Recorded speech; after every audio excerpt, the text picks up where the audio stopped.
Let me ask you something. What if everything you bought tomorrow, your phone, your clothes, your groceries, even your next car, suddenly cost 10% more? Would you be okay with that if it meant more jobs in America? Or would you start rethinking your entire budget? This isn't some hypothetical. It's the backbone of Donald Trump's bold economic plan in the White House in 2025. He's pushing for a universal 10% tariff on all foreign imports. And whether you support him or not, this idea could shake the entire U.S. economy. But here's the million-dollar question. Are tariffs the key to rebuilding American industry, or just another way to make everything more expensive? In this video, we're going deep. No fluff, just the raw truth. You'll learn what tariffs actually are, in plain English, why Trump loves them, whether tariffs really create jobs, or just inflation, and whether this 10% plan could even become law. Let's start with the man himself. It's no secret. Trump loves tariffs. He's called them the most beautiful word in the dictionary. And yeah, he's dead serious. Tariffs will save our country, Trump once said. Only stupid or corrupt people don't want to use them. He's not shy about it. In interviews, he's floated a 10% tariff on every foreign product entering the US, from Italian handbags to Japanese cars. So how would that even work? Let's break it down in simple terms. What is a tariff? Think of a tariff like a cover charge at a bar. Except instead of you paying to enter, it's the product paying to enter the country. More technically, a tariff is a tax on imported goods. That means anything made outside the US gets hit with an extra fee when it crosses the border. Let's say Samsung wants to sell a $1,000 TV in the US. Under Trump's plan, a 10% tariff means they'd have to pay $100 to bring that TV in. That cost doesn't magically disappear. It either cuts into Samsung's profits or gets passed on to you, the customer. But Trump says that's the point. If foreign goods become more expensive, people will buy American instead. So, in theory, higher prices on imports, more demand for US products, more factories and jobs at home. Sounds pretty patriotic, right? But is it that simple? Let's look at something real, your car. Say you're in the market for a new SUV. You're eyeing the Kia Telluride, great value, sleek design, made in South Korea. $38,000 MSRP. Now slap a 10% tariff on that. Suddenly it's $41,800. That's enough to make you look at a Ford Explorer instead, which is built in Chicago. So Ford wins. More demand for American cars. More factory jobs, right? But hold on, what if that Ford Explorer is $45,000? You still might go with the Kia and just eat the extra $3,800. So here's the big question. Would you pay more just to buy American?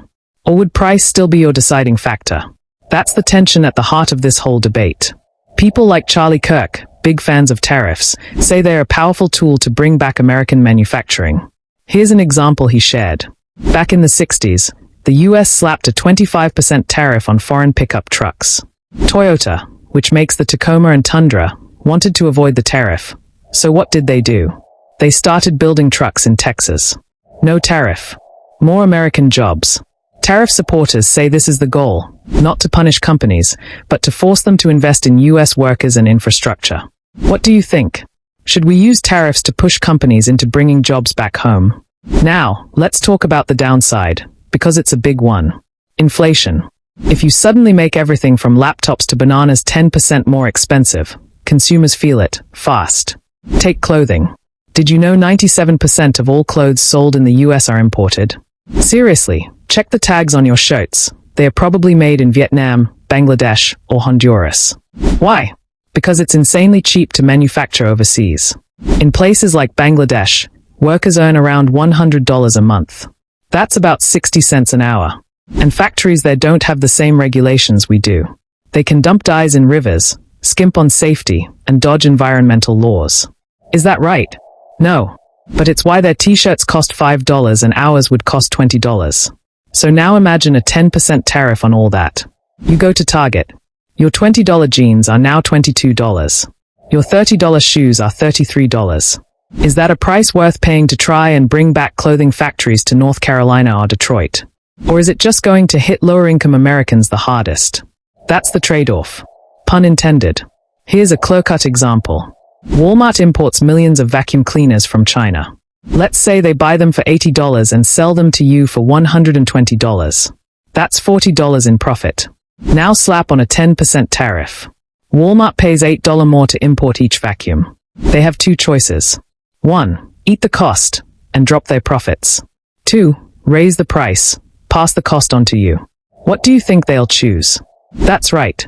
Vacuums now cost $128. Multiply that across everything in Walmart, toys, furniture, electronics, and you've got a nationwide price hike. Who actually pays?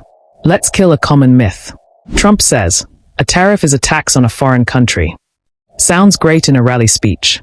But in reality, it's the U.S. importer, usually a retailer like Walmart or Target, that pays the tariff. And those companies usually pass the cost on to, you guessed it, the American consumer. So the idea that China pays the tax? Not quite. It's like your landlord raising your rent and saying, don't worry, the bank will pay for it. You're still the one writing the check. How much money would tariffs raise? Let's do some math. The U.S. currently imports about $4 trillion worth of goods each year. A 10% tariff on all of that. $400 billion in new tax revenue. That's a big chunk of change. But to put it in perspective, the U.S. government collected nearly $5 trillion in total taxes in 2024. So a 10% tariff would be about 8% of that. Could it help pay off the debt? Sure.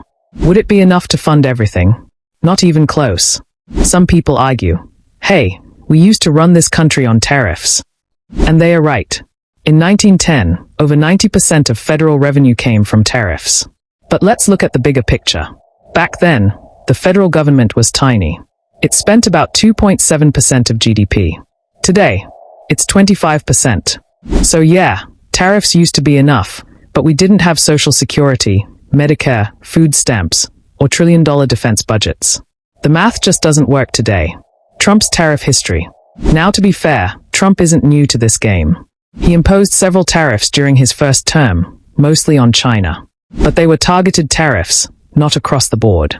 In 2019, for example, he imposed tariffs on $400 billion in imports. That brought in about $80 billion in new taxes. A full 10% tariff on everything would be 5 times larger. So yes, we've tried tariffs before, but not on this scale. Will this actually happen? Let's get real. Can Trump actually do this, legally? Under the U.S. Constitution, Congress controls tariffs.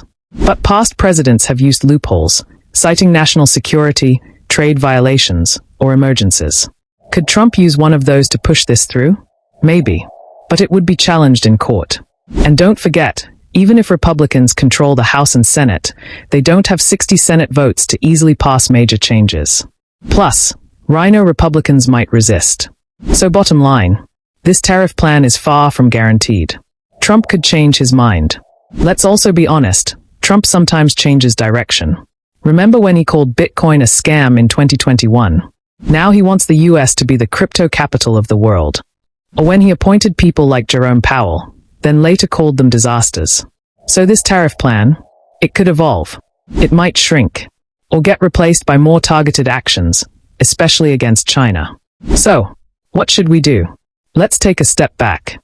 Tariffs can work if they are used strategically. They can protect key industries. They can be used as leverage.